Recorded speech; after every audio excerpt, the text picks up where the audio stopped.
আসসালামু আলাইকুম ওয়া রাহমাতুল্লাহি ওয়া বারাকাতুহু। নাহমাদুহু ওয়া নুসাল্লি আলা রাসূলিহিল কারীম। আম্মা বা'দু ফাআউযু বিল্লাহি মিনাশ শাইতানির রাজীম। বিসমিল্লাহির রাহমানির রাহিম। কুল হুয়াল্লাহু আহাদ, আল্লাহুস সামাদ, লাম ইয়ালিদ ওয়া লাম ইউলাদ ওয়া লাম ইয়াকুল লাহু কুফুয়ান আহাদ। সাদাকাল্লাহুল আযীম। রাব্বি ইশরাহ লি সাদরি ওয়া ইয়াসসির লি আমরি ওয়াহলুল উকদাতাম মিন লিসানি ইয়াফকাহু কওলি। প্রিয় ভাইরা, আপনারা জানেন যে এই রমাদানে আমরা একটি কোরআন সিরিজ করছি। প্রতিটি প্রোগ্রামে আমরা কোরআনের কোনো না কোনো সূরা থেকে কিছু আলোচনা শুনছি। সূরাতুল ইখলাস সবার মুখস্থ আছে না? মুসলিম তো অবশ্যই, অনেক অমুসলিমেরও মুখস্থ, অনেক হিন্দুরও সূরা ইখলাস মুখস্থ আছে, জানেন? অনেক হিন্দু ভাইরা একই পাড়ায় একই সাথে সমাজে থাকার কারণে তারা সূরা ফাতিহা, ইখলাস এরকম দু চারটা দোয়া কালাম সূরা এদেরও মুখস্থ থাকে। সূরাতুল ইখলাস এমন একটা সূরা যেটা অনেক অমুসলিম ভাইদেরও মুখস্থ থাকে। খুব ছোট্ট সূরা। স্রষ্টার পরিচয় যে এত সহজ ভাষায় মাত্র 4টি বাক্যে দিয়ে দেয়া যায়, তার জলজন্ত প্রমাণ হচ্ছে এই সূরাতুল ইখলাস। মাত্র 4টি আয়াত। কয়টি? 4টি আয়াত দিয়ে আল্লাহ তাআলা স্রষ্টার পরিচয় খুবই চমৎকার ভাবে প্রিসাইজলি তিনি তুলে ধরেছেন। কোরআনের অনেক জায়গায় আল্লাহ তাআলা নিজের পরিচয় দিয়েছেন। যেমন সূরা বাকারার 255 নম্বর আয়াতে, মানে আয়াতুল কুরসির মধ্যে আল্লাহ তাআলা নিজের পরিচয় তুলে ধরেছেন। একটি আয়াত, 9টি বাক্য বিশিষ্ট একটি আয়াত, সেখানে আল্লাহ তাআলার পরিচয় খুব চমৎকার ভাবে পাওয়া যায়। আয়াতুল কুরসি, এটা আপনাদের মুখস্থ আছে না? আয়াতুল কুরসি ফরজ সালাতের পরে এটা পড়বেন। আল্লাহর হাবিব সাল্লাল্লাহু আলাইহি ওয়াসাল্লাম ফরজ সালাতের পরে এটা পড়তেন। তিনি বলতেন, মান কারাআ আয়াতুল কুরসি দুবুরা কুল্লি সালাতিন মাকতুবাতিন লাম ইয়ামনাহু মিন দুখুলিল জান্নাতি ইল্লাল মাউত। ফরজ সালাতের পরে যে আয়াতুল কুরসি তেলাওয়াত করবে, তার জান্নাতে যাওয়ার ক্ষেত্রে আর কোনো বাধা থাকে না, মৃত্যু ছাড়া। মৃত্যুটাই বাধা, মরলেই জান্নাতি। আয়াতুল কুরসির ভেতরে আল্লাহ তাআলা ওনার পরিচয় তুলে ধরেছেন খুবই সংক্ষিপ্তভাবে, এক আয়াতে আল্লাহর পরিচয়। তারপর সূরা হাশরের শেষ 3 আয়াতে আল্লাহ তাআলা নিজের খুব চমৎকার পরিচয় তুলে ধরেছেন। তারপরে এই সূরা ইখলাসের মধ্যে আল্লাহ তাআলা আরো সংক্ষিপ্ত পরিসরে, ভেরি প্রিসাইজলি, মাত্র ছোট্ট ছোট্ট 4টা আয়াতে নিজের পরিচয় তুলে ধরেছেন। তো কিভাবে আল্লাহ তাআলা নিজের পরিচয় আমাদের সামনে পেশ করলেন, আমরা সেটাই আজকে শুনবার চেষ্টা করবো ইনশাআল্লাহ। সূরাতুল ইখলাস, আপনারা কি জানেন এটা কোরআনের কততম পারায় অবস্থিত? 30তম পারায়। এবং এই সূরাটি মাক্কি সূরা। কি সূরা? কোরআনের সর্বশেষ পারায় অবস্থিত 30তম পারায়। আয়াত সংখ্যা তো আমরা শুরুতেই বললাম, কয়টি? 4টি। এই সূরাটি কোরআনের যে সূরার ধারাক্রম, সে ধারাক্রম অনুসারে 112 নম্বর সূরা। কত নম্বর? 112 নম্বর সূরা। এই সূরাটা মক্কাতুল মুকাররমাতে নাজিল হওয়ার কিছু প্রেক্ষাপট আছে। প্রেক্ষাপটগুলো হচ্ছে, আরবরা বংশকে খুব গুরুত্ব দেয়, বংশ প্রিজার্ভ করা, লিনিয়েজকে প্রিজার্ভ করা। এবং তারা মানুষকে দেখে, শুধু মানুষ তো না, মানুষের পায়ের ছাপ দেখে বলে দিতে পারতো তার বাবাকে, তার বাবাকে, পর দাদাকে, 14 পুরুষের নাম বলে দিতে পারতো। শুধু মানুষই না, তারা উটের পায়ের ছাপ দেখে, উটের পায়ের, মরুভূমির বালুতে উটের পায়ের ছাপ দেখে ওই উট কোন বংশের, ওই বংশের ওর নাম কি, ওর বাবার নাম কি, ওর দাদার নাম কি, 14 পুরুষ এরকম ছিল। এবং তারা, দুজন মানুষকে যদি ঢেকে রাখা হয় সারা শরীর, শুধু পায়ের একেবারে শেষের দিকের ছোট আঙ্গুল দেখে, এটাকে ইলমুল কিয়াফা বলে, ওই ছোট আঙ্গুলের শেপ দেখে ওরা বলে দিতে পারতো সে কোন বংশের, তার বাবার নাম কি, দাদার নাম কি, 14 পুরুষ। তারা এই লিনিয়েজকে প্রিজার্ভ করতো আর কি এইভাবে। এবং এই বংশ পরিক্রমা মুখস্থ করা, জানা, জিজ্ঞেস করা, এটাকে গুরুত্ব দিত। তো তারা আল্লাহকেও আমাদের মতো এরকম একজন সত্তা ভেবে আল্লাহ হাবিব সাল্লাল্লাহু আলাইহি ওয়াসাল্লামকে জিজ্ঞেস করতেছে যে, ইদান খালাকাল্লাহু কুল্লা শাই ফামান খালাকাল্লাহ। মুহাম্মদ, তুমি তো বলো যে আল্লাহ নাকি সব সৃষ্টি করেছে, তো আল্লাহকে কে সৃষ্টি করেছে? অথবা বলো যে আল্লাহর বাবাকে, আল্লাহর দাদাকে, আল্লাহর পরদাদাকে, আল্লাহর বংশটা বলো। তো তখন তাদের এই প্রশ্নের জবাবে আল্লাহ তাআলা সূরাতুল ইখলাস নাজিল করেন যে, কুল হুয়াল্লাহু আহাদ, হে নবী আপনি বলুন আল্লাহ হচ্ছেন এক, অদ্বিতীয়, ইউনিক, অ্যাবসলিউট। আল্লাহুস সামাদ, তিনি হচ্ছেন সামাদ, তিনি কারোর প্রতি নির্ভরশীল নন, অমুখাপেক্ষী। লাম ইয়ালিদ ওয়া লাম ইউলাদ, তিনি কাউকে জন্ম দেনও নাই, আবার তিনি কারো কাছ থেকে জন্ম নেনও নাই। ওয়া লাম ইয়াকুল লাহু কুফুয়ান আহাদ, তার সমকক্ষ, তার মতো, তার সিমিলার মহাবিশ্বে দ্বিতীয় কেউ নাই। সুবহানাল্লাহ।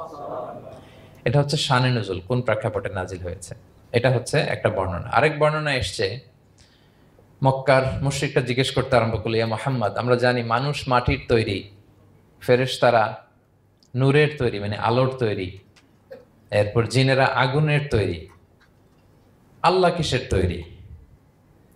আল্লাহ তাআলার বাইয়িন লানা জিনসা রাব্বিক, তোমার আল্লাহর জিন্স বর্ণনা করো, সে কোত্থেকে আসছে, কি দিয়ে, কোন জিন্স থেকে, মানে কোন জিনিস থেকে তৈরি? তখন আল্লাহ তাআলা এই সূরাটা নাজিল করলেন, কুল হুয়াল্লাহু আহাদ আল্লাহুস সামাদ লাম ইয়ালিদ ওয়া লাম ইউলাদ ওয়া লাম ইয়াকুল লাহু কুফুয়ান আহাদ। এইভাবে অনেকগুলো বর্ণনা পাওয়া যায় যে এরকম এরকম প্রেক্ষাপটে যখন রাসূল সাল্লাল্লাহু আলাইহি ওয়াসাল্লামকে তারা এই সমস্ত প্রশ্ন জিজ্ঞেস করে, তখন তাদের প্রশ্নের জবাব স্বরূপ আল্লাহ তাআলা 4 আয়াত বিশিষ্ট এই সূরাটি নাজিল করেন। তাহলে সূরার কোন প্রেক্ষাপটে, কোন সিচুয়েশনে সূরাটা নাজিল হলো, এটা সবার কাছে ক্লিয়ার না এখন? এই সূরার কিছু ফজিলত পাওয়া যায়। আপনারা তো সূরার নাম শুনেছেন সূরাতুল ইখলাস। ইখলাস শব্দের অর্থ হচ্ছে সিনসিয়ারিটি, হ্যাঁ, আন্তরিকতা বা একনিষ্ঠতা। যেহেতু এই সূরায় একনিষ্ঠতার সাথে আল্লাহর তাওহীদের ঘোষণা দেওয়া হয়, এজন্য এই সূরার নাম হচ্ছে সূরাতুল ইখলাস।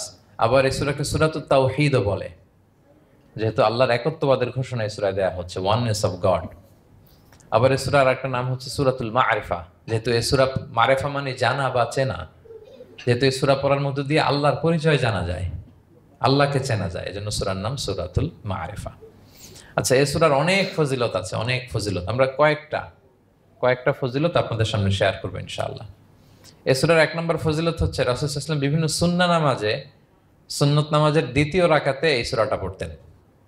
যেমন ফজরের 2 রাকাত সুন্নত আছে না, ফজরের 2 রাকাত সুন্নতের দ্বিতীয় রাকাতে রাসূল সাল্লাল্লাহু আলাইহি ওয়াসাল্লাম এটা পড়তেন। প্রথম রাকাতে সূরা কাফিরুন, দ্বিতীয় রাকাতে সূরা ইখলাস, এটা পড়তেন। মাগরিবের নামাজের যে সুন্নাত, সেই সুন্নাতেরও দ্বিতীয় রাকাতে আল্লাহর হাবিব সাল্লাল্লাহু আলাইহি ওয়াসাল্লাম এই সূরাটা পড়তেন। তাওয়াফ করার পরে 2 রাকাত নামাজ পড়তে হয়, জানেন? ওই 2 রাকাত নামাজে রাসূল সাল্লাল্লাহু আলাইহি ওয়াসাল্লাম প্রথম রাকাতে সূরাতুল কাফিরুন, দ্বিতীয় রাকাতে সূরাতুল ইখলাস পড়তেন। বিতিরের সালাতের শেষ রাকাতে আল্লাহর হাবিব সাল্লাল্লাহু আলাইহি ওয়াসাল্লাম সূরাতুল ইখলাস পড়তেন। এই মর্মে অনেকগুলো হাসান হাদিস আছে। তাহলে কখন কখন সূরাতুল ইখলাস পড়তেন রাসূল সাল্লাল্লাহু আলাইহি ওয়াসাল্লাম, কোন নামাজে? ক্লিয়ার না? ফজরের 2 রাকাত সুন্নত নামাজের শেষের রাকাতে, মাগরিবের 2 রাকাত সুন্নত নামাজের শেষের রাকাতে, তাওয়াফের পরে যে 2 রাকাত পড়তে হয় শেষের রাকাতে, বিতিরের সালাতের শেষ রাকাতে। এই সূরাটাকে আল্লাহর হাবিব সাল্লাল্লাহু আলাইহি ওয়াসাল্লাম সুলুসুল কোরআন বলেছেন, 1/3 অফ দ্য কিতাব। কোরআনের 3 ভাগের 1 ভাগ। সূরাতুল ইখলাস তা'দিলু সুলুসাল কোরআন। সূরা ইখলাস হচ্ছে কোরআনের 3 ভাগের 1 ভাগ। তার মানে আপনি যদি একবার সূরা ইখলাস পড়েন, কয় পারা তেলাওয়াতের সওয়াব? 2 বার পড়লে, 3 বার পড়লে, 3 বার পড়লে 1 খতম কোরআনের সওয়াব। আলহামদুলিল্লাহ। কেউ কেউ বলেন যেহেতু আল্লাহর একত্ববাদের কথাবার্তা কোরআনে 1/3 মানে 1/3 জুড়ে আছে, সেহেতু সূরাতুল ইখলাস সুলুসুল কোরআন মানে হচ্ছে যে কোরআনের 3 ভাগের 1 ভাগে আল্লাহ যা নিয়ে কথা বলেছে সূরাতুল ইখলাসের ভিতরেই সেটা সংক্ষেপে চলে আসছে। এজন্য এটাকে বলা হয় 1/3 অফ দ্য বুক, কোরআনের 3 ভাগের 1 ভাগ। এটার আরেকটা, এই হাদিসটা মুতাওয়াতির হাদিস। সূরাতুল ইখলাস তা'দিলু সুলুসাল কোরআন, এটা এমন সংখ্যক, বেশি বেশি সংখ্যক সাহাবী প্রতিটি জেনারেশনে বর্ণনা করেছে, সাহাবী, তাবি। এই হাদিসের ব্যাপারে কোনো ডাউট তৈরি হয় না, কোনো সাসপিশন তৈরি হয় না, খুবই ভ্যালিড এই হাদিসটা, যে এটা কোরআনের 3 ভাগের 1 ভাগ। আচ্ছা, আল্লাহর হাবিব সাল্লাল্লাহু আলাইহি ওয়াসাল্লাম আরেকটা হাদিসে এসেছে, এক সাহাবীকে কোবা পল্লীতে ইমাম করে পাঠিয়েছেন। মদিনা মসজিদে নববীর পাশে একটা মসজিদ আছে, মসজিদে কোবা, সেই মসজিদের ইমাম করে এক সাহাবীকে পাঠিয়েছেন। ওই সাহাবীর একটা অভ্যেস ছিল, উনি প্রত্যেক রাকাতে সূরা ফাতিহার পরেই আগে সূরা ইখলাস পড়তেন। ধরেন প্রথম রাকাতে সূরা ফাতিহার পরে ইখলাস, এরপর একটা সূরা পড়তেন। দ্বিতীয় রাকাতে সূরা ফাতিহার পরে আবার সূরা ইখলাস, এরপর একটা সূরা পড়তেন। ধরেন যে জুমার নামাজ 2 রাকাত, উনি ফাতিহার পরে প্রথমে কোন সূরাটা পড়ে নিতেন, এরপরে অন্য যে কোনো একটা সূরা। দ্বিতীয় রাকাতে সূরা ফাতিহার পরে কোন সূরাটা প্রথমে পড়ে নিতেন? ইখলাসের। এইটাই ওনার স্বভাব। প্রত্যেক নামাজে যদি কোনো ইমাম সাহেব শুধু সূরা ইখলাস পড়ে, একটু খারাপ লাগবে না আমাদের? ওনার মুসল্লিদেরও তাই লেগেছে। ওনারা জিজ্ঞেস করলেন, তুমি এটা কেন করো? এরকম না করে স্বাভাবিকভাবে পড়ো। তো উনি বললেন, না, আমি এইভাবেই পড়বো, আমি যেভাবে পড়তেছি এইভাবেই পড়বো, পড়লে পড়ো, না হলে তোমাদের হিসাব তোমাদের। তো তারা যে রাসূল সাল্লাল্লাহু আলাইহি ওয়াসাল্লামের কাছে বিচার দিল যে, ইয়া রাসূলুল্লাহ, দেখেন একজন ইমাম আপনি আমাদের জন্য নির্ধারণ করেছেন, উনি প্রত্যেক রাকাতে সূরা ইখলাস পড়ে, ইন এভরি সিঙ্গেল রাকা সূরা ইখলাস পড়ে। তো রাসূল ইসলাম তাকে ডাকলেন, ডেকে বললেন ঘটনা কি, তুমি নাকি এরকম করো, প্রত্যেক রাকাতে ফাতিহার পরে আগে ইখলাস দিয়ে শুরু করো, কেন কেন করো? সে বলতেছে, ইয়া রাসূলুল্লাহ, হ্যাঁ আমি আসলে এমনটা করে, কারণ আমি এই সূরাটাকে বড্ড ভালোবাসি। কারণ ফিহি সিফাতুর রহমান, এই সূরার ভেতরে আল্লাহর পরিচয় মেলে, আল্লাহর পরিচয় পাওয়া যায়, যেন সূরাটাকে আমি বড্ড ভালোবাসি। রাসূল ইসলাম বললেন, ঠিক আছে, তোমার অভ্যাসের পরিবর্তন করার দরকার নাই। হুব্বুকা ইয়াহা ইউদখিলুকাল জান্নাহ, এই সূরার প্রতি তোমার এই ভালোবাসাই তোমাকে জান্নাতে প্রবেশ করাবে। আরেক বর্ণনায় এসছে, তুমি যেমনি আল্লাহর পরিচয় থাকার কারণে সূরাটাকে ভালোবাসো, আল্লাহ জানিয়েছেন যেন তোমাকে জানাই আল্লাহও তোমাকে ভালোবাসে। ফিহি সিফাতুর রহমান, এই সূরার ভেতরে রহমানের পরিচয় পাওয়া যায়, আল্লাহ সুবহানাহু ওয়া তাআলার পরিচয় পাওয়া যায়। তো এই জন্য উনি প্রত্যেক রাকাতে সূরা ইখলাস পড়তেন। আরেকটা হাসান পর্যায়ের হাদিসে পাওয়া যায়, নবম হিজরিতে আল্লাহর হাবিব সাল্লাল্লাহু আলাইহি ওয়াসাল্লাম তাবুক যুদ্ধে অংশগ্রহণ করেছিলেন। আপনারা তাবুক যুদ্ধের নাম শুনেছেন? হ্যাঁ, নিশ্চয়ই শুনেছেন, যারা ইসলামের ইতিহাস, রাসূল ইসলামের বায়োগ্রাফি নিয়ে পড়াশোনা করেছেন।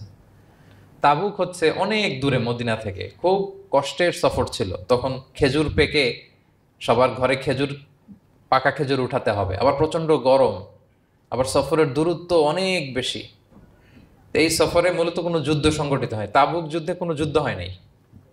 কয়েক সপ্তাহ লাগছে যেতে, কয়েক সপ্তাহ ফিরতে, এতটুকুই। জাস্ট কে পাক্কা ইমানদার আর কারা মুনাফেক, হিপোক্রিট, এটাকে ক্লিয়ার করার জন্য আল্লাহ তাআলা এই যুদ্ধের আহ্বান জানিয়েছেন যে যাও, অ্যাটাক করো, তাবুকে যাও। বিশাল বাহিনী, প্রায় বিশাল একটা বাহিনী যে তাবুকে চলে গেল। রাসূল সাল্লাল্লাহু আলাইহি ওয়াসাল্লাম যখন তাবুক যুদ্ধে ছিলেন, এই অভিযানে ছিলেন, তখন মদিনায় এক সাহাবী ইন্তেকাল করেন, নাম হচ্ছে মুআবিয়া ইবনে মুআবিয়া আল মুজহানি।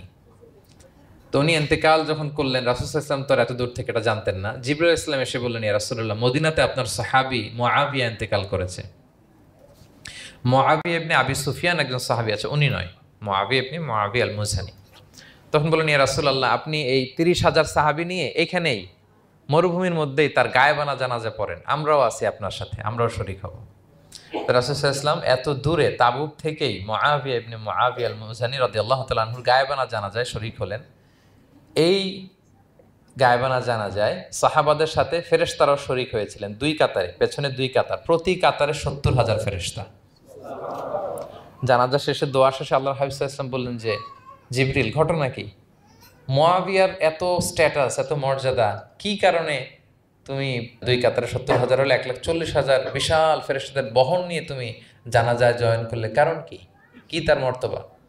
তো জিবরাইল আলাইহিস সালাম বললেন, ইয়া রাসূলুল্লাহ, আপনার সাহাবী মুআবিয়ার বৈশিষ্ট্য ছিল তিনি কাইমান আও কাঈদান, দাঁড়িয়ে অথবা বসে, মাশিয়ান আও রাকিবান, আরোহণ অবস্থায় অথবা চলন্ত অবস্থায়, উঠতে বসতে চলতে ফিরতে সবসময় সে পড়তে থাকতো কুল হুয়াল্লাহু আহাদ আল্লাহুস সামাদ লাম ইয়ালিদ ওয়া লাম ইউলাদ ওয়া লাম ইয়াকুল লাহু কুফুয়ান আহাদ। এই সূরাটা ছিল তার ডেইলি ওজিফা, সবসময় উঠতে বসতে চলতে ফিরতে কোন সূরা পড়তো?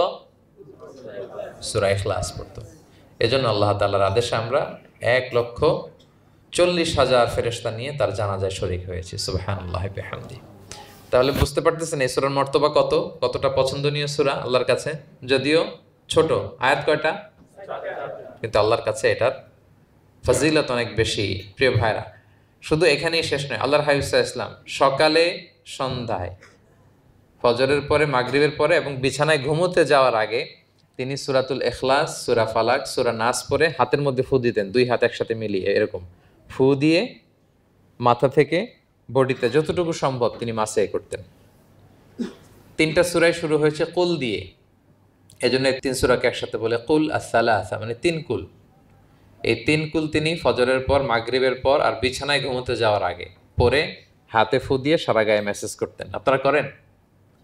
হ্যাঁ, অভ্যাসটা, ওজিফাটা আছে তো আপনাদের, না? করবেন এটা। এটা special protection, you will get a special protection from Allah সুবহানাহু ওয়া তাআলা। অনেকে দেখবেন ব্ল্যাক ম্যাজিক করে, ব্ল্যাক ম্যাজিক কিন্তু সত্য, ম্যাজিক করে, সেহের করে আপনাকে দুর্বল করে ফেলবে। স্বয়ং আল্লাহর হাবিব সাল্লাল্লাহু আলাইহি ওয়াসাল্লামকে সেহের করা হয়েছিল। উনি কয়েক মাস স্ত্রীদের সাথে ফিজিক্যাল ইন্টিমেসিতে যেতে পারতেন না, এত দুর্বল হয়ে গেছিলেন।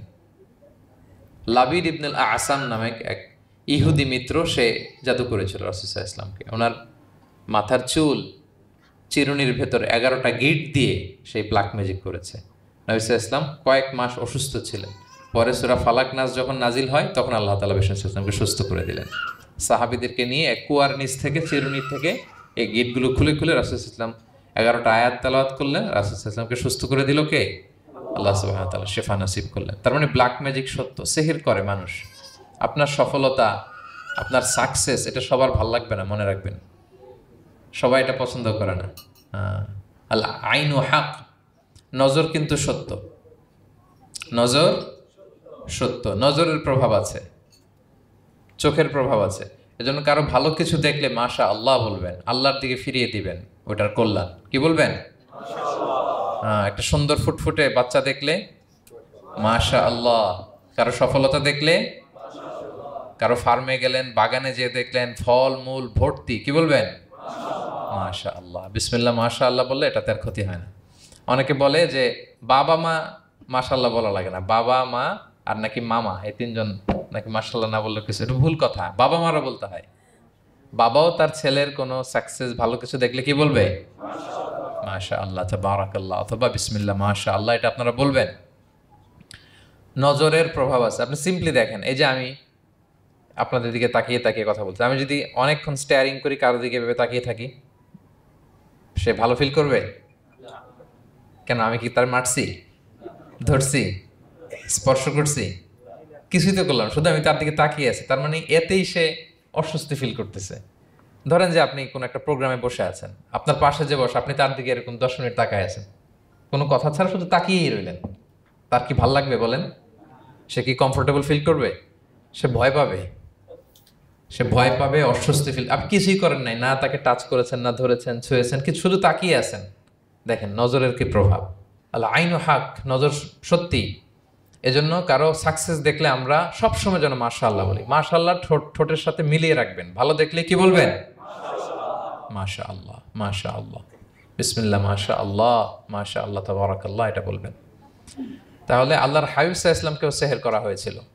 এজন্য এই সেহের থেকে, ব্ল্যাক ম্যাজিক থেকে, আইন মানে জেলাসি, মানুষের নজর দিয়ে যে হিংসা করে, এই জেলাসি থেকে, মিন শাররি হাসিদিন ইযা হাসাদ, হাসাদ থেকে, মিন কুল্লি মাকরুহিন ওয়া শুরুর, এসব ক্যালামিটি, ডিজাস্টার, এগুলো থেকে পানা হিসেবে আপনি এই ওয়াজিফাটা করবেন। 3 কুল, কুল আস-সালাসা, 3 কুল। আমার সাথে সাথে বলেন, কয় কুল? 3 কুল। কি কি? সূরাতুল ইখলাস, সূরা ফালাক, সূরা নাস। এই 3টা পড়ে ফজরের পর, মাগরিবের পর আর ঘুমোতে যাওয়ার আগে হাত দুইটাকে একসাথে করে পরে লম্বা একটা ফু দিয়ে মাথা থেকে মাসাজ করবেন সারা গায়ে। পারা যাবে ইনশাআল্লাহ বিইذنিল্লাহ। এবং আম্মা জান আয়েশা রাদিয়াল্লাহু তাআলা আনহা বলতেন, আমি যখন কখনো অসুস্থ হয়ে যেতাম, অসুস্থ হলে রাসূল সাল্লাল্লাহু আলাইহি ওয়াসাল্লামকে যে যখন কমপ্লেন করি, ইয়া রাসূলুল্লাহ আমি তো অসুস্থ, রাসূল সাল্লাল্লাহু আলাইহি ওয়াসাল্লাম আমাকে এই আমলটা করতে বলতেন। মানে আয়েশা, তুমি সূরাতুল ইখলাস, সূরা ফালাক, সূরা নাস পড়ে সারা গায়ে কি করো? ফু দাও। হ্যাঁ। আলী রাদিয়াল্লাহু তাআলা আনহু বর্ণনা করেন, আল্লাহর হাবিব সাল্লাল্লাহু আলাইহি ওয়াসাল্লাম একবার নামাজ পড়তেছেন, নামাজে তিনি সিজদারত অবস্থায়, ইন দ্য মিন টাইম লাদাগাতহুল আকরা, একটা বিচ্ছু রাসূল সাল্লাল্লাহু আলাইহি ওয়াসাল্লামের আঙ্গুলে কামড় দিল। বিচ্ছু, বিচ্ছুর কামড় খাইছেন? হ্যাঁ, কেমন লাগে? খুব আরাম লাগে? হ্যাঁ, খুব যন্ত্রণা হয়, অনেক যন্ত্রণা হয়। তো রাসূল সাল্লাল্লাহু আলাইহি ওয়াসাল্লামকে যখন কামড় দিল নামাজরত অবস্থায়, রাসূল সাল্লাল্লাহু আলাইহি ওয়াসাল্লাম খুব যন্ত্রণা পেলেন, ব্যথা পেলেন। এই বিচ্ছুটারে লানত করলেন। সাধারণত লানত করতেন না, তিনি বলতেন লানাতুল্লাহি আলাল আকরা, এই বিচ্ছুর উপর লানাত, লা ইয়াদাউ নাবিয়ান ওয়ালা গায়রা। এই বিচ্ছু নবীও চিনে না, মানুষও চিনে না, মানে কোথায় কামড় দিতে হবে এটাও বুঝতেছে না। শুধু নবী না, সব নবীদের নবী, ওনারা কামড় দিয়ে ফেলছে। তাই আল্লাহর পক্ষ থেকে পরীক্ষা ছিল, কেয়ার করা। উনি ভর্ৎসনা করলেন, লানত করে বললেন, নবীও চিনস না, মানুষও চিনস না, কামড় দিয়ে খুব কষ্ট পাচ্ছেন তিনি। তো আল্লাহ হাবিব সাল্লাল্লাহু আলাইহি ওয়াসাল্লাম বললেন, যাও গরম পানি আর লবণ নিয়ে আসো, এনে এটার মধ্যে ঢালো। তো ঢালতে আরম্ভ করলো। লবণ কিন্তু খুবই ব্যথানাশক, pain killer, natural pain killer. এটার মধ্যে সোডিয়াম ক্লোরাইড আছে, তো এটা গরম করে লবণ মিশিয়ে দিলে যে কোনো ব্যথা ট্যাথা সাথে সাথে ভালো হয়ে যায়। রাসূল ইসলাম বললেন ঢালো। ঢালতেছে, রাসূল ইসলাম পড়তেছেন কুল হুয়াল্লাহু আহাদ আল্লাহুস সামাদ লাম ইয়ালিদ ওয়া লাম ইউলাদ ওয়া লাম ইয়াকুল লাহু কুফুয়ান আহাদ বলে ফু দিচ্ছেন আর ঢালতেছে। ঢালাও শেষ, আঙ্গুলের ব্যথাও শেষ। তাহলে রাসূল সাল্লাল্লাহু আলাইহি ওয়াসাল্লামের একটা চিকিৎসা পদ্ধতি আপনারা জানলেন, তিব্বে নাবাবী, যে সাপ বিচ্ছু কিছু ধ্বংসন করলে ওখানে কুসুম, ওয়ার্ম ওয়াটার, লবণ দিয়ে ওয়ার্ম ওয়াটার করে সেখানে ঢালতে হবে। আর কোন সূরা পড়তে হবে? কুল হুয়াল্লাহু আহাদ, আল্লাহুস সামাদ, লাম ইয়ালিদ ওয়া লাম ইউলাদ ওয়া লাম ইয়াকুল লাহু কুফুয়ান আহাদ। এটা পড়তে হবে। তাহলে এই সূরার ফজিলত কি জানতে পেরেছেন আপনারা? ক্লিয়ার তো না? আমি রিপিট করি কি কি ফজিলত বললাম। রাসূল সাল্লাল্লাহু আলাইহি ওয়াসাল্লাম ফজরের নামাজের সুন্নাতে, মাগরিবের সুন্নাতে, তাওয়াফের পরের সুন্নাতে, ভিতরের শেষ রাকাতে সূরাতুল ইখলাস পড়তেন। রাসূল সাল্লাল্লাহু আলাইহি ওয়াসাল্লাম সূরাটাকে সুলুসুল কোরআন, 1/3 অফ দ্য কিতাব বলেছেন। কোরআনের কয় ভাগের এক ভাগ? 3 ভাগ। এবং এক সাহাবীর ঘটনা তো শুনলাম, সে সব নামাজে সূরা ইখলাস পড়তো। মুসল্লিরা কমপ্লেন করার পরেও সে পড়লো। রাসূল সাল্লাল্লাহু আলাইহি ওয়াসাল্লাম বললেন, কেন পড়ো? বলে যে ফিহি সিফাতুর রহমান, এই সূরায় আল্লাহর পরিচয় আছে, এই সূরাটা বড্ড ভালো লাগে। তো রাসূল সাল্লাল্লাহু আলাইহি ওয়াসাল্লাম বললেন, এই সূরার প্রতি তোমার ভালো লাগেই তোমাকে জান্নাতে নিয়ে যাবে। আরেক বর্ণনায় যে তুমি যেমনি আল্লাহর কারণে এই সূরাকে ভালোবাসো, আল্লাহও জানিয়েছেন তিনি তোমায় ভালোবাসেন। এরপর মুআবিয়া ইবনে মুআবিয়া আল মুজানির হাদিস শুনলাম, তিনি উঠতে বসতে চলতে ফিরতে সবসময় কোন সূরা পড়তেন? সূরাতুল ইখলাস। ফলে আকাশ থেকে 1,40,000 ফেরেশতা এসে দুই কাতারে 70,000 করে ওনার গায়েবানা জানাজায় অংশগ্রহণ করেছেন। এবার বলেন, এটা কি আপনারা কি ওয়াজিফা বানাবেন? হ্যাঁ, বানাবেন। ডেইলি ওয়াজিফা, মেক ইট ইউর ডেইলি ওয়াজিফা। রিসাইট সূরাতুল ইখলাস every day, specially in the morning and evening. তাহলে সূরার ইন্ট্রোডাক্টরি ডিসকাশন শেষ, নাজিলের প্রেক্ষাপট শেষ, ফজিলত শেষ। এবার আমরা সূরায় ঢুকে যাই। কি বলেন? আউযু বিল্লাহি মিনাশ শাইতানির রাজিম, বিসমিল্লাহির রহমানির রহিম। বিতাড়িত শয়তান থেকে আল্লাহর কাছে পানাহ চাই, পরম করুণাময় অসীম দয়ালু আল্লাহর নামে শুরু করছি। আল্লাহ বলছেন, কুল হুয়াল্লাহু আহাদ। হে নবী আপনি বলুন। ওই যে বারবার প্রশ্ন করে, বাইয়িন লানা জিনসা রাব্বিক, তোমার আল্লাহ কি দিয়ে তৈরি? আল্লাহ কি স্বর্ণের তৈরি, না রূপার তৈরি, না কাঠের তৈরি? এইভাবেই লিটারালি বলতেছে, আহুয়া মিন যাহাব আও ফিদ্দা আও মিন খাশাব। মুহাম্মদ তোমার আল্লাহ কি স্বর্ণের, না রূপার, না কাঠের? আল্লাহ বলেন, নবী আপনি এটা বলেন। কুল, নবী আপনি বলুন, হুয়াল্লাহু আহাদ, আল্লাহ হচ্ছে এক। তোমরা যেরকম আল্লাহকে ভাবো, আল্লাহ আসলে ওই রকম নয়। আল্লাহর সত্তাটা আমাদের মতো নয়, সৃষ্টিগত সত্তার মতো নয়। আমরা এটাতে প্রায় ভুল করে ফেলি। অনেকে এমন এমন প্রশ্ন করি আল্লাহর সাথে, মনে হয় যেন আল্লাহ আমার একেবারে, আমরা নিজেরা যেরকম ওই রকম। কিন্তু স্রষ্টা যে সৃষ্টি জগতের অনেক ঊর্ধ্বে, এটা আমরা বুঝি না। তিনি সময়ের ঊর্ধ্বে, তিনি স্থানের ঊর্ধ্বে, তিনি কালের ঊর্ধ্বে, সবকিছুর ঊর্ধ্বে। যেমন আমাদের 3টা কাল আছে, হ্যাঁ, অতীত, তারপর বর্তমান, যেটাকে ধরা যায় না, প্রতি সেকেন্ডে, ন্যানো সেকেন্ডে এটা অতীত হয়ে যাচ্ছে। আর যেটা সামনে ঘটবে এটা কি? ফিউচার, ভবিষ্যৎ। তা আল্লাহরও কি এরকম অতীত, বর্তমান, ভবিষ্যৎ আছে? সময়টা আমাদের জন্য। উনি তো সময়ের স্রষ্টা, ওনার সাথে আপনি সময় সেট করতে পারবেন না, উনি সময়ের ঊর্ধ্বে। ফলে উনি এই ইবলিস যে আদেশ ভঙ্গ করা, আদম আলাইসাল্লাম এবং হাওয়া আলাইসাল্লাম পৃথিবীতে আসা, নূহ, দাউদ, হুদ, সালেহ থেকে শুরু করে এই একের পর এক নবী, শেষ নবী, বর্তমান সময়, ভবিষ্যৎ, দাজ্জাল, কিয়ামত, সব তিনি অ্যাট এ গ্ল্যান্সে দেখেন, একবারে ওনার চোখের সামনে। আমাদের মতো অতীত, বর্তমান, ভবিষ্যৎ ওনার নাই। আমরা যেমনি ভাব প্রকাশের জন্য ভাষা লাগে, এই যে আমি বাংলায় কথা বলতেছি আপনারা বুঝতেছেন, হ্যাঁ, মালাইরা যারা মালাইতে কথা বলে, ইংলিশরা ইংরেজিতে কথা, চাইনিজে কথা বলে, ভাষা, উনি ভাষার স্রষ্টা, ফলে ওনার ভাষাও লাগে না। কিন্তু উনি বোঝানোর জন্য একটা ভাষা ইউজ করে আমাদের জন্য সহজ করে দিয়েছেন। একটা ভাষায় না বললে তো আমরা বুঝবো না, ফলে উনি আরবি ভাষায় কোরআনটাকে নাজিল করেছেন যাতে আমরা বুঝি। কিন্তু উনি ভাষার মুখাপেক্ষী না, ওনাকে সময়, কাল, ভাষা কোনো কিছু দিয়ে বাধা যায় না। উনি সব কিছুর ঊর্ধ্বে, সব কিছুর ঊর্ধ্বে। এবং আল্লাহ কোথায় আছেন? আমরা বলি যে আরশের উপরে আছেন। সেখানে ওই এরিয়াটা হচ্ছে লা জামান লা মাকান, ওখানে সময়, তারপর কাল, এগুলো ওখানে যায় না। আল্লাহর সাথে এই প্রশ্নগুলো একেবারেই অবান্তর। ফলে আমরা যে প্রশ্নগুলো হুট করে না বোঝার কারণে করে ফেলি, যেহেতু আমাদের খুব সীমিত জ্ঞান, ফলে আমরা সৃষ্টির সাথে স্রষ্টাকে গুলিয়ে ফেলি। কিন্তু উনি কিন্তু আমাদের মতো নন। এজন্য আল্লাহ বলেন যে আমাকে জিজ্ঞেস করে যে আমি লোহার তৈরি, না স্বর্ণের তৈরি, না রূপার তৈরি, নাকি পাথরের তৈরি বা কাঠের তৈরি, তুমি বলো, কুল হুয়াল্লাহু আহাদ। হে নবী আপনি বলুন, আমি হচ্ছি এক, একক, অদ্বিতীয়। আরবিতে এক, এক বলতে আরবিতে ওয়াহেদ শব্দ ব্যবহার করে, আহাদ ব্যবহার করা হয় না। ব্যক্তির গুণ হিসেবে কখনো আহাদ ব্যবহার করা হয় না। এটা কেবলমাত্র শুধুমাত্র একমাত্র আল্লাহ তাআলার জন্য ব্যবহার করা হয়, তিনি আহাদ। আহাদ কারণ ওয়াহেদ শব্দের ওয়াহেদাতুন হয়, মানে পুরুষবাচক হয়, স্ত্রীবাচক হয়, কিন্তু আহাদের আর কিছু হয় না, আহাদ, আহাদি। আল্লাহ শব্দটাই এরকম, আল্লাহ শব্দটাই এরকম যেমন ঈশ্বরের ঈশ্বরী হয়, ভগবানের ভগবতী হয়, গডের গডেস হয়। আল্লাহর এরকম স্ত্রীবাচক কিছু আছে? কিছু নাই। আল্লাহ বলেন ইন্নানি আনাল্লাহু লা ইলাহা ইল্লা আনা ফা'বুদনি ওয়া আকিমিস সালাতা লিযিকরি। নিশ্চয় আমি আল্লাহ। মুসা আলাইহিস সালামকে প্রথম যে প্রত্যাদেশ রেভেলেশন দিয়েছিলেন মুকাদ্দাসে তুয়ার পাশে, তুর পাহাড়ের পাদদেশে, ওখানে প্রথম মুসা আলাইহিস সালাম আল্লাহর সাউন্ড তখন তিনি শুনেছিলেন। এবং আল্লাহর সাউন্ডটাও আমাদের সাউন্ডের মতো নয়। যেমন আমি এদিক থেকে কথা বললে আপনি এই পাশ থেকে শুনবেন, এদিক থেকে কথা বললে, এদিক থেকে আমাকে ডাক দিলে এদিকে, তার মানে আমি দিকের সাথে সম্পৃক্ত। আল্লাহর এটা এরকম না। মুসা আলাইহিস সালাম তিনি যখন আল্লাহর কথা শুনলেন তিনি বললেন যে একটা সাউন্ড শুনলাম, এটা চারদিক থেকে শোনা যায়, চারদিক থেকে শোনা যায়। এবং তিনি ওনার প্রেগনেন্ট স্ত্রীকে নিয়ে মাদিয়ান ক্রস করে ইজিপ্টের বর্ডারে ঢুকবেন। ইন দ্য মিন টাইম আল্লাহ তাআলা ওই সময়টাকে চুজ করেছেন যে তাকে এখন নবী বানাবো, তাকে রেভেলেশন দিব। তো তিনি দেখলেন যে ইন্নী আনাস্তু নারান, আমি ওই যে লাআল্লি আতিকুম মিনহা বিকাবাসিন আও আজিদু আলান নারি হুদা, স্ত্রীকে দাসীকে বললেন যে একটু বসো, প্রচন্ড ঠান্ডা, ওই যে আগুন দেখা যায়, মনে হয় কেউ আগুন পোহাচ্ছে, আমি একটু আগুন নিয়ে আসি মশাল দিয়ে, তোমাদের আরাম লাগবে, একটু ওয়ার্ম আপ হবে। তো আগুনের কাছে যেয়ে দেখে সামনে যত যায় আগুন তত পেছায়। এবং আগুনটা সাধারণ আগুন না, একটা গাছ থেকে আগুন বেরোচ্ছে, কিন্তু ওই গাছের পাতা জ্বলে না, ডাল জ্বলে না, কিছুই হয় না। আসলে এটা আগুন না, এটা আল্লাহর নূর। আল্লাহর নূর সেখানে ফোকাস দেওয়া হয়েছে। আল্লাহর নূরও আমাদের নূরের মতো না। নূর মানে লাইট। নূর মানে কি? লাইট। সো এই যে আমরা যে লাইট দেখি এই লাইটের মতো না। কারণ আল্লাহর এই নূরের কাবার দেয়া হচ্ছে আবার নূরের পর্দা দিয়ে। পর্দা দেয়া হয় সাধারণত আলোকে আটকানোর জন্য, কিন্তু আল্লাহর যে পর্দা, হেজাবের কথা বলা হয়েছে, ওই পর্দাটাও আলোর পর্দা। আমাদের সাথে মিলালে হবে?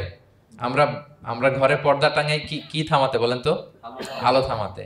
আর আল্লাহর যে হেজাব পর্দাগুলো কিসের? আলোর, নূরের। সো কশ্চিন কালেও আপনি সৃষ্টির সাথে স্রষ্টাকে মিলাবেন না। আমরা ভুল করে অনেক সময় এরকম অবান্তর প্রশ্নগুলো করি। তো আল্লাহ তখন মুসা আলাইহিস সালামকে প্রত্যাদেশ করলেন যে ইন্নানি আনাল্লাহ লা ইলাহা ইল্লা আনা ফা'বুদনি, আমি আল্লাহ। আমি কি? আল্লাহ। এই আল্লাহ নামটা আল্লাহ নিজেই রেখেছেন। আমাদের নাম রাখে আমাদের বাবা দাদা, তো আল্লাহর তো বাবা দাদা কেউ নাই। আল্লাহর নাম কে রেখেছে?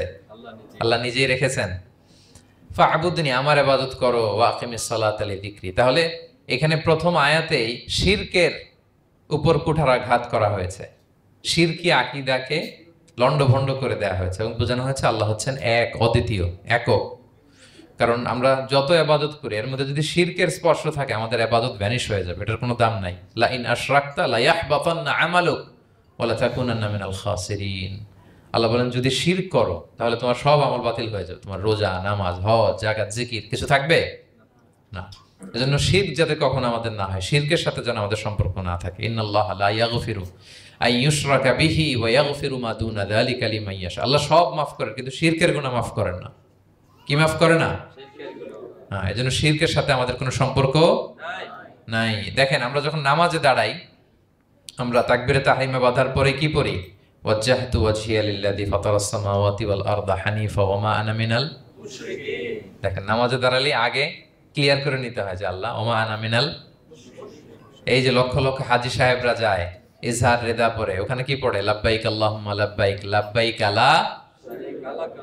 আগে হিসাব ক্লিয়ার যে আল্লাহ শিরকের সাথে ছিটেফোঁটা সম্পর্ক আমাদের নাই। আমরা একনিষ্ঠভাবে তোমার ইবাদত করি। তাহলে সূরাতুল ইখলাস বেসিক্যালি তাওহীদের একনিষ্ঠ ঘোষণার নাম, যেটার প্রথম আয়াত আল্লাহ তাআলা নবীকে বললেন যে হে নবী আপনি আমার পরিচয় দিয়ে দেন, আপনি বলুন কুল হুয়াল্লাহু আহাদ, আমি এক, একক, অদ্বিতীয়। কুল হুয়াল্লাহ, নবী আপনি বলুন তিনি হচ্ছেন আল্লাহ এবং তিনি হচ্ছেন আহাদ। আল্লাহ নামটার অনেক ভাবে কোরআনে পরিচয় দিয়েছেন। আল্লাহ আলিফ লাম লাম, আলিফ ছাড়া, লিল্লাহ দিয়ে, লাম ছাড়া, লাহু দিয়ে, আপনি যেভাবেই বলবেন সেভাবে আল্লাহর পরিচয় পাওয়া যায়। লিল্লাহি মা ফিস সামাওয়াতি ওয়া মা ফিল আরদ, কোরআনের অনেক আয়াতে এসেছে। লাম বাদ দিয়ে দিলে লাহুল মুলকু ওয়া লাহুল হামদু হুয়া আলা কুল্লি শাইইন কাদির। লাম বাদ দিয়ে দিলে হা দিয়ে আল্লাহর পরিচয় দিয়েছেন, হুয়া দিয়ে পরিচয় দিয়েছেন, হুয়াল্লাহুল্লাযী লা ইলাহা ইল্লাহু। তাহলে যেভাবে আপনি পরিচয় খুঁজতে যাবেন সেখানে আল্লাহর পরিচয় পাওয়া যাবে। আল্লাহ তাআলা বলছেন হুয়াল আউয়ালু ওয়াল আখিরু ওয়াল যাহিরু ওয়াল বাতিন ওয়া হুয়া বিকুল্লি শাইইন আলিম। তিনি প্রথম, তিনি শেষ, তিনি প্রকাশ্য, তিনি গোপন। তিনি প্রথম মানে কি? তিনি সূচনাহীন অতীত থেকে আছেন। দেখেন আমাদের সাথে মিলে না। আমাদের অতীতের একটা সূচনা থাকে, কি বলেন, আমার জন্মের একটা স্টার্টিং পয়েন্ট আছে না, যে এখান থেকে আমার অস্তিত্ব শুরু, এত সালে আমি, এত সালে আপনি। তার মানে আমাদের একটা স্টার্টিং আছে তো নাকি? আল্লাহ স্টার্টিং কবে থেকে বলেন? কবে থেকে, যে এই সময় থেকে উনি আল্লাহ বলেন? Nobody nose. কারণ হুয়াল আউয়াল, এই আউয়াল মানে এমন শুরু, সূচনাহীন শুরু, এমন শুরু যেটার কোনো কি নাই, সূচনা নাই। আবার সীমাহীন ভবিষ্যৎ পর্যন্ত তিনি থাকবেন। কতদিন তার রাজত্ব, ক্ষমতা, সভরেন্টি, পাওয়ার থাকবে? কতদিন বলেন? সীমাহীন, এটার কোনো শেষ নাই। হুয়াল আউয়াল ওয়াল আখির ওয়াল যাহির ওয়াল বাতিন। এবং সব কিছু ধ্বংস হবে তিনি ছাড়া। কুল্লু মান আলাইহা ফান ওয়া ইয়াবকা ওয়াজহু রাব্বিকা যুল জালালি ওয়াল ইকরাম। সব শেষ হবে, উনি অবিনশ্বর, শাশ্বত, চিরঞ্জীব। তাই বলে উনি আমাদের থেকে দূরে নন, খুব কাছে। আমরা ডাকলেই তিনি ডাকে সাড়া দেন। আমাদের সবকিছু তিনি দেখেন, অবজার্ভ করেন, মনিটর করেন। ওয়া নাহনু আকরাবু ইলাইহি মিন হাবলিল ওয়ারিদ। আমাদের এখানে একটা রগ থাকে, এই রগেরও কাছে, তার মানে খুব কাছে, খুব কাছে। আমরা তাকে না দেখলেও তিনি আমাদের দেখেন। লা তুদরিকুহুল আবসার ওয়া হুয়া ইউদরিকুল আবসার ওয়া হুয়াল লাতীফুল খবীর। কোনো চোখ তাকে দেখে না, কোনো দৃষ্টি তাকে আয়ত্ত করতে পারে না, কিন্তু সকল দৃষ্টিকে তিনি আয়ত্তে রাখেন। সুবহানাল্লাহ। এভাবে আল্লাহ তাআলা খুব প্রিসাইজলি 4টা আয়াত দিয়ে নিজের পরিচয় দিয়েছেন। কুল হুয়াল্লাহু আহাদ। হে নবী, আপনি বলুন তিনি আল্লাহ, তিনি অদ্বিতীয়। বাংলারও অনেক সীমাবদ্ধতার ফলে আমাকে এক, একক এগুলো ইউজ করা লাগতেছে, কিন্তু আল্লাহর আহাদ বোঝাতে যে এক, একক, এটা যথেষ্ট না। এটা আমার লিমিটেশন, আমাদের লিমিটেশন, ভাষার লিমিটেশন। কিছু দিয়ে তো আমার অডিয়েন্সকে বা আমাদের বুঝতে হবে দ্য এসেন্স অফ গড। এজন্য আমরা বলি এক, একক, অদ্বিতীয়। অদ্বিতীয়টা খুব অনেকটাই পারফেক্ট। তাহলে তিনি হচ্ছেন আহাদ, এবং এই আহাদের লেসন দেওয়ার জন্য সব নবীরা এসেছে। সব নবীরা একই কথা বলেছেন, আদম আলাইহিস সালাম থেকে শুরু করে বিষ্ণু ইসা ইসলাম পর্যন্ত একই কথা বলেছেন, যে ইয়া কওমি ইবুদুল্লাহ মা লাকুম মিন ইলাহিন গায়রু আফালা তাআকিলুন। হে আমার জনপদের লোকেরা, কি হলো তোমরা এত কিছুর ইবাদত করো, দাসত্ব করো, তোমরা ইবাদত করবে এক সত্তার, তিনি কে? মা লাকুম মিন ইলাহিন গায়রু, তিনি ছাড়া কোনো ইলাহ তোমাদের নেই। তাহলে এই যে ওয়াননেস অফ গড, স্রষ্টা যে একজন, এই কনসেপ্টটাকে ক্লিয়ার করবার জন্যই এত এত নবীরা পৃথিবীতে হাজির হয়েছেন। তাহলে আল্লাহর চমৎকার একটা নাম জানলাম আমরা, আহাদ। কি নাম? মজার ব্যাপার হচ্ছে এই নাম কোরআনে আর কোথাও নাই। আহাদুন শব্দ যেটা আছে এটা অন্য অর্থে, এক, এক অর্থে আর কি। কিন্তু আল্লাহর আহাদ কোরআনে শুধু এই সূরাতেই এসেছে। আল্লাহর আহাদ নামটা শুধু এই সূরাতেই এসেছে। আহাদ, আহাদ। আপনারা বেলাল রাদিয়াল্লাহু তাআলা আনহুর ঘটনা জানেন, যে উমাইয়া ইবনে খালাফ খুব পাষণ্ড মাওলা ছিল ওনার, মনিব। এমন কোনো অত্যাচার নাই যে ঈমান আনার কারণে বেলাল রাদিয়াল্লাহু তাআলা আনহুর উপর করা হয় নাই। পিটানো, চাবুক মারা, টানা হেচড়া করা, উত্তপ্ত মরুভূমিতে। যারা হজ উমরা করতে গিয়েছেন তারা তো দেখেছেন মরুভূমির বালু, ওখানে কত গরম, চাল ছেড়ে দিলে মুড়ি হয়ে যাবে, খই হয়ে যাবে। ওই উত্তপ্ত গরম বালুতে বেলাল রাদিয়াল্লাহু তাআলা আনহুকে শুইয়ে পেটের উপরে পাথর রেখে দেওয়া হয়েছিল। তখন তিনি আল্লাহর একত্ববাদের ঘোষণা এই শব্দটা দিয়ে করেছেন। অস্ফুট কণ্ঠে উনি বারবার বলছিলেন আহাদ, আহাদ, আহাদুন, আহাদ। তো আল্লাহ তাআলার এই নামটা, আহাদ নামটা, এই সূরা ছাড়া কোরআনের অন্য কোথাও আসেনি। তাহলে প্রথম আয়াতটা কি? কুল হুয়াল্লাহু। হে নবী, তারা জিজ্ঞেস করে আমার বংশ কি, বাপদাদা কই, কাঠের না মাটির না লোহার না সোনার? আপনি বলুন কুল হুয়াল্লাহু, তিনি এক, অদ্বিতীয়। আল্লাহুস সামাদ, তিনি হচ্ছেন সামাদ। আল্লাহর আরেকটা নাম আস-সামাদ। আল্লাহুস সামাদ। সামাদ শব্দের অনেকগুলো অর্থ পাওয়া যায়। সামাদের একটা মিনিং হচ্ছে যার উপরে আর কারো কোনো স্ট্যাটাস বা মর্যাদা নাই। আরবিতে বলে মানতাহা ইলাইহি সুগদাদু ওয়া শারাফ। মর্যাদা, স্ট্যাটাস, যত শীর্ষে পিকে যেতে পারে ওইটার নাম হচ্ছে সামাদ, এর উপরে নাই। সামাদের আরেকটা অর্থ হচ্ছে যে পরনির্ভরশীল নয়, মানে তার কারোর উপর নির্ভর করা লাগে না, সে স্বয়ং সম্পূর্ণ। আচ্ছা, পৃথিবীতে এমন কারো নাম বলেন তো যে কোনো দিন কোনো কিছুতে কোনো কাজে অন্যের মুখাপেক্ষী হওয়া লাগে নাই, সে একা একা আত্মনির্ভরশীল, স্বয়ং সম্পূর্ণ। এরকম একজনের নাম বলেন, আছে? কেউ নাই। কোনো না কোনো ভাবে আপনি পাওয়ারফুল কারো কথা বলবেন, এত আরো নির্ভরশীল। এরা রাস্তা দেখায় না দিলে চলতেও পারে না, কোন দিকে যাইতে হবে এটা বলার জন্য 10 জন থাকে। এর ওয়াশরুমে নিয়ে যেতে হয় 10 জনের, এর এই সাপোর্ট, ওই সাপোর্ট, এই প্রোটোকল, অনেক কিছু, এর লোক লাগে আরো বেশি। তার মানে সাহায্য ছাড়া চলতে পারে এমন কোন সত্তা পৃথিবীতে নাই। একটা সত্তা যার কারো কোনো সাহায্য লাগে না, যার কারোর প্রতি কোনো নির্ভরতা নাই, কারো কাছে ঠেকা নাই, গোটা বিশ্ব তার কাছে ঠেকা। তিনি কে? তার নাম সামাদ। তার নাম কি? আল্লাহুস সামাদ, অমুখাপেক্ষী, অ্যাবসলিউটলি ইন্ডিপেন্ডেন্ট।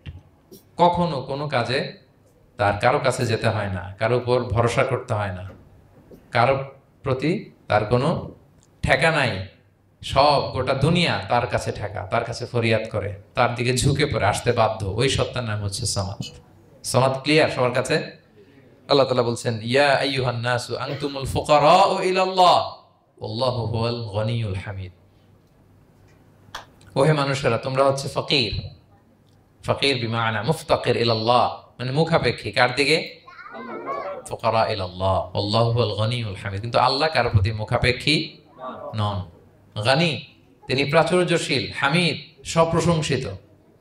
সবাই তার কাছে ফরিয়াদ করে, তিনি কারো কাছে ফরিয়াদ, সবাই তার কাছে চায়, তিনি কারো কাছে চাওয়া লাগে না, সবাই তার কাছে মুখাপেক্ষী, তিনি কারো প্রতি মুখাপেক্ষী। তার নাম সমাদ। তার নাম কি? তাহলে সমাদ ক্লিয়ার? হ্যাঁ। লাম ইয়ালিদ ওয়ালাম ইউলাদ। লাম ইয়ালিদ, তিনি কাউকে জন্ম দেননি। ওয়ালাম ইউলাদ, তিনি নিজেও জন্ম নেন নাই। সুবহানাল্লাহ।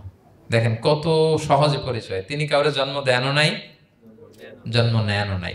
সুবহানাল্লাহ। আমাদের ধর্ম যে কত সুন্দর, এক আল্লাহর দিকে আমাদেরকে রেফার করা হয়েছে। অন্যান্য ধর্মের দিকে দেখেন কি আজীব কথা। খ্রিস্ট ধর্মে বলে আদম আলাইহিস সালাম পাপ করছে, ওই পাপের কারণে আমরা সবাই নাকি পাপী, জন্মাইলেই নাকি পাপী। ইসলাম বলে আমরা জন্মগ্রহণ করি মাসুম অবস্থায়, নিষ্পাপ। কিন্তু খ্রিস্টানরা কি বলে? আমরা পাপ নিয়ে জন্মাই, ফলে খোদার ছেলের দুনিয়াতে আসা লাগছে, এসে সবার পাপ নিজের কাঁধে নিয়ে শুলে চড়ছে, এরপরে খোদার সাথে যে বসে আছে।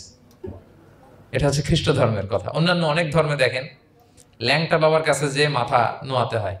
এরকম অনেক ধর্ম দেখছেন যে লোকটার চুলে জট বাঁধা, দাড়িতে জট বাঁধা, একেবারে উলঙ্গ, তার কাছে যে সবাই এরকম হাত পাতে। দেখছেন? দেখেন না আপনারা? নাকি শুধু আমি একাই দেখলাম? দেখছেন সবাই? আছে, কিন্তু আমি ধর্মের নাম বলতেছি না, কোনো ধর্মকে ছোট করা যাবে না, কিন্তু এরকম আছে। তো দেখেন কি সমস্ত অদ্ভুত নিয়ম কানুন। আগুন নিয়ে ওইখানে দৌড়াইতে হয়, এই করতে হয়। কিন্তু আমাদের এক সত্তার কাছে আমরা চাই, কোনো ভায়া লাগে না, মিডিয়েটর লাগে না, মধ্যস্থতাকারী লাগে না। আল্লাহ বলে ডাকার সাথে সাথে তিনি ডাকে সাড়া দেন। লাম ইয়ালিদ ওয়া লাম ইয়াকুল লাহু, জন্ম দেনও নাই, জন্ম নেনও নাই। মুশরিকরা বলতো আল মালাইকাতু বানাতুল্লাহ, তারা বলতো ফেরেশতারা নাকি আল্লাহর মেয়ে। নাউজুবিল্লাহ। ওয়া ক্বালাতিল ইয়াহুদু উযাইরুন ইবনুল্লাহ, ইহুদিরা বলতো উযাইর আলাইহিস সালাম আল্লাহর ছেলে। ওয়া ক্বালাতিন নাসারা আল মাসীহ ইবনুল্লাহ, আর খ্রিস্টানরা বলে ঈসা মাসীহ, ঈসা আলাইহিস সালাম উনি নাকি আল্লাহর ছেলে। নাউজুবিল্লাহ। আল্লাহ সবগুলো ভ্রান্ত ধারণার কবর রচনা করেছেন এই আয়াত দিয়ে। লাম ইয়ালিদ ওয়া লাম না না, এগুলো ভুল। ক্লিয়ার কাট শুনে রাখো, কান খাড়া করে জেনে রাখো। লাম ইয়ালিদ ওয়া লাম ইউলাদ, তিনি কাউকে জন্ম দেনও নাই, তিনি কারো কাছ থেকে জন্ম নেনও নাই। ইমাম আবু বকর আল বাকিল্লানি একজন বড়, অনেক বড় একজন দার্শনিক ছিলেন এবং তর্কবাগীশ ছিলেন, ইরাকের। নাম শুনেছেন কেউ? আবু বকর আল বাকিল্লানি। তো উনি কারোর সাথে তর্ক লাগলে উনি খ্রিস্ট ধর্মের কত লোককে যে শাহাদা পড়াইছেন ওনার এই যৌক্তিক আলোচনা দিয়ে, তর্ক দিয়ে। সুবহানাল্লাহ। এক খ্রিস্টান পাদ্রী ওনারে প্রশ্ন করলো, তোমরা মুসলমানরা খুব রেসিস্ট। উনি বললেন কেন? বলছে তোমরা খ্রিস্টান মেয়ে বিয়ে করতে পারো, ইহুদি মেয়ে বিয়ে করতে পারো, মুসলিম কিন্তু ইহুদি মেয়ে, খ্রিস্টান মেয়ে শর্ত সাপেক্ষে, কিছু শর্ত আছে, ওই আলোচনা যাচ্ছেন, শর্ত সাপেক্ষে বিয়ে করতে পারে আহলে কিতাব হলে। কিন্তু কোন খ্রিস্টানরা মুসলিম মেয়ে আমাদের মেয়েদেরকে বিয়ে করতে পারবে না, কোন ইহুদি আমাদের মেয়েকে বিয়ে করতে পারবে না। তো বলে তোমরা খুব রেসিস্ট, তোমরা আমাদের মেয়ে না, ওকে তোমাদের মেয়ে আমাদেরকে দাও না। তো তিনি বলেন তোমরা তো ইহুদি, তোমাদের নবী হচ্ছে মুসা আলাইহিস সালাম, ওনাকে তো আমরা মানি, ওনার কথা তো কোরআনে আছে, এজন্য তোমাদের মেয়েকে বিয়ে করতে পারি। আর খ্রিস্টানদের নবী হচ্ছে ঈসা আলাইহিস সালাম, ওনাকেও মানি, ওনার মায়ের নামে বিশাল সূরাই আছে, সূরা মারিয়াম, আর ওনার ব্যাপারে হাজার শত শত আয়াত। তো এই জন্য তোমার খ্রিস্টানদের মেয়ে বিয়ে করতে পারি। তোমরা তো আমাদের নবী মুহাম্মদ সাল্লাল্লাহু আলাইহি ওয়াসাল্লামকে মানো না। মুহাম্মদ সাল্লাল্লাহু আলাইহি ওয়াসাল্লাম যে শেষ নবী এটা তোমরা মানো, মানার সাথে সাথে মুসলমান হয়ে যাবা, এরপর আমাদের মেয়েকেও তোমরা বিয়ে করতে পারবা। তো এভাবে উনি এমন ভাবে উত্তর দিতেন, ফাবুহিতাল্লাযী কাফার, কোনো একেবারে লাজবাব হয়ে যেত। তো ওনার নাম যখন ছড়ালো, ইরাকের মুসলিম বাদশাহ ওনাকে কনস্টান্টিনোপলে পাঠাবেন, যেখানে রোমান এম্পায়ার, তো রোমান এম্পায়ার এরাও খুব প্রস্তুতি নিয়ে আছে যে আবু বকর আল বাকেলানিকে ডিল করা অনেক কঠিন, সে আসতেছে, তার সাথে কিভাবে কি করা যায়। তো আপনারা জানেন যে খ্রিস্ট সমাজের নিয়ম হচ্ছে রাজার দরবারে ঢুকতে গেলে কুর্নিশ করে ঢোকা লাগে। কি করে? মাথা নত করে, এরকম নিচের দিকে করে রূপুর মতো করে এরপরে ঢোকা লাগে। তো এখন তারা প্ল্যান করতেছে যে আবু বকর বাকেলানি তো জীবনে আমার কুর্নিশ করবে না, এটা তো আমার জন্য অপমান হয়ে যাবে, কি করা যায় কি করা যায়। তো রাজার এক বড় উজির সে প্ল্যান করলো, একটা কাজ করেন, রাজ দরবারে তাকে যখন ঢোকানো হবে তার জন্য একটা স্পেশাল গেট বানানো হবে। দরজাটা ফুল হবে না, হাফ হবে, অর্ধেক। তো অর্ধেক দরজা দিয়ে যখন সে ঢুকবে, সে তো বাধ্য মাথা নিচু করে ঢুকতে হবে, তাহলে রুকু হয়ে গেল, কুর্নিশ আপনাদের দেওয়া হয়ে গেল। বলে এই তো চমৎকার বুদ্ধি, ঠিক আছে একটা ছোট্ট দরজা বানাও। তো বানাইছে। উনি যখন কনস্টান্টিনোপলে পৌঁছলেন, অনেকে নিয়ে আসালো রাজদরবার, বলতেছে এটা দিয়ে ঢুকতে হবে আমাদের, সবার ঢুকেন। তো সবাই এরকম মাথা নিচু নিচু করে ঢুকছে। উনি দেখেই বুঝছে এটা তো কৌশল করছে আমার সাথে। তো উনি মাথা নিচু করছেন, কিন্তু এমনি না, উল্টা হয়ে উনি মাথাটা পিছনে দিয়ে, বুঝতে পারছেন, উনি অ্যাবাউট টার্ন হয়ে ঢুকতে তো হবে, পিঠটারে রাজার দিকে দিয়ে, নিতম্বটাকে রাজার দিকে দিয়ে, তারপরে উনি রুকু দিছে, উল্টা রুকু। তো এক হিসেবে কুর্নিশ মানে, বরং আরো রাজাকে কি হয়েছে, ইনসাল্ট করা হয়েছে। রাজা তো রেগে মেগে আগুন। সবাই, রাজা বলছে জানতাম ও এরকম কিছু একটা করবে। মানে এমন ভাবে উনি বুদ্ধি বের করে ওনাকে, ওনার সাথে আর পারা যায়। কেন ওনার কথা আনলাম এই জন্য, সেখানে যেও উনি পুরো রাজ দরবারকে তাক লাগিয়ে দিলেন এইভাবে। উনি দেখেন যে কনস্টান্টিনোপলের রোমান এম্পায়ারের পাশে পোপ বসা। পোপ চেনেন তো, মানে তৎকালীন খ্রিস্টান সবচেয়ে বড় পাদ্রী। তিনি যে বলতেছে কাইফা হালুক ইয়া কাহানাতুল মা'বাদ ও কাইফাল আহল ও কাইফাল আওলাদ, যে বলতেছে আরে সম্মানিত পোপ আপনি কেমন আছেন, আপনার বউ কেমন আছে, আপনার সন্তান কেমন আছে। এই কথা শুনে রাজা রেগে মেগে আগুন। এই আবু বকর বাকেলানি, এত বড় সাহস, তুমি জানো না উনি পোপ? পোপদের বিয়ে করা নিষেধ, তারা এত পবিত্র, তাদের স্ত্রী হয় না, তাদের সন্তান হয় না। একজন পবিত্র সত্তার সন্তান থাকে কি করে, স্ত্রী থাকে কি করে, তারা আমাদের পোপ। তা আবু বকর আল বাকিল্লানি বলে, আপনাদের পোপের যদি স্ত্রী থাকলে ইজ্জত চলে যায়, সন্তান থাকলে সম্মান ক্ষুণ্ণ হয়, তাহলে আপনারা ঈসা আলাইহিস সালামকে আল্লাহর সন্তান কি করে বানান, মেরিকে আল্লাহর স্ত্রী কি করে বানান। সুবহানাল্লাহ বিহামদিহি। আল্লাহর সাথে আপনারা বউ সেট করতে পারেন, আল্লাহর সন্তান সাব্যস্ত করতে পারেন, কিন্তু আপনার পোপকে জিজ্ঞেস করলাম আপনার স্ত্রী কেমন আছে, আপনার বউ কেমন আছে, আপনার রেগে মেগে আগুন। এই কথা শুনে ওই ওদিকে যারা আছে সব শাহাদা পড়ে মুসলমান হয়ে গেছে। এরকম অনেক লোক ওনার বুদ্ধিমত্তা দেখে শাহাদা পড়ে পড়ে মুসলমান হয়ে গিয়েছে। এজন্য আল্লাহ তাআলা এই যে শিরকি আকীদার উপর কুঠারাঘাত করে তিনি বললেন লাম ইয়ালিদ ওয়া লাম ইউলাদ, তিনি জন্ম দেনও নাই, জন্ম নেনও নাই। ওয়া লাম ইয়াকুল্লাহু কুফুয়ান আহাদ, এই কুফু শব্দটা আল্লাহর জন্য যে ব্যবহার হয়েছে কোরআনে আর কোথাও নাই। এক হচ্ছে আহাদ, আর এই কুফু আর কোথাও নাই। আল্লাহ বলেন ওয়ালাম ইয়াকুল্লাহু কুফুয়ান আহাদ, তার সমকক্ষ কেউ নাই। আল্লাহর মতো similar, nothing is similar to him, equivalent to him. আল্লাহর মতো সিমিলার কিচ্ছু নাই। তাহলে আল্লাহ কার মতো? আল্লাহর মতো। আল্লাহ কার মতো? আল্লাহর মতো। অন্য আয়াতে আল্লাহ তাআলা বলছেন লাইসা কামিসলিহি শাই, তার মতো কেউ নাই, তিনি তার মতো। তাহলে আল্লাহ কার মতো? আল্লাহর মতো। ওয়ালাম ইয়াকুল্লাহু কুফুয়ান আহাদ, তার মতো কেউ নাই, তিনি তার মতো। তাহলে এই চার আয়াতে আল্লাহর পরিচয় পাইছেন আপনারা? তিনি এক, অদ্বিতীয়, তিনি অমুখাপেক্ষী, কারো কাছে হাত পাততে হয় না, সব হাত পেতে থাকে তার দরবারে। তিনি জন্ম দেনও নাই, জন্ম নেনও নাই, তার মতো কেউ নাই। তো তাহলে আল্লাহর মতো কেউ নাই। আল্লাহ কার মতো? আল্লাহর মতো। তাহলে সূরাতুল ইখলাস ক্লিয়ার হয়েছে সবার? আল্লাহ নিজের পরিচয় দিলেন, তিনি এক, অদ্বিতীয়, তার কাছে চাইতে হয়। আমরা ফরিয়াদ করব কার কাছে? বিপদে আপদে, যে কোনো বিপদে ক্রাইসিসে পড়লেই কি করবেন? কার কাছে শেয়ার করবেন? নাকি ফেসবুকে শেয়ার করবেন? আমরা বিপদে পড়লে কোথায় শেয়ার দিয়ে দেই? প্রথমেই আমাদের শেয়ার দেওয়ার জায়গা কই? কিন্তু আসলে শেয়ার করতে হবে কার কাছে? প্রথমে আল্লাহর কাছে বলুন। তিনি আপনাকে বিপদ মুক্ত করতে পারেন, তিনি আপনাকে শান্ত করতে পারেন, আপনার অস্থিরতা দূর করতে পারেন, তিনি কেবল আপনাকে সফলতা দিতে পারেন, আর কেউ পারে না।